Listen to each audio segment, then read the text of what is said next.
Так, всех приветствую, владельцев Sport H3 2013 года.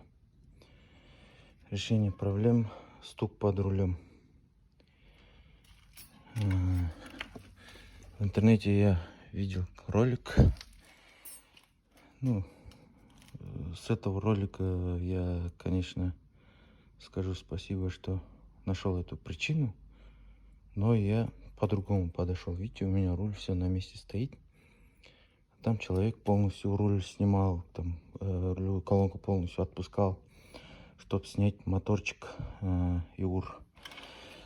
А я по-другому подошел к этому. Снял вот эту нижнюю часть.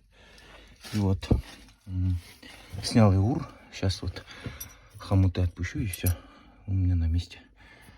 Знаете, можно с этой стороны только два болта на ключ 12. Рожковым прям откручиваю, вот. И все, ИУР на месте. Ничего не надо снимать, руль все на месте. Сейчас будем устранять вот этот стук.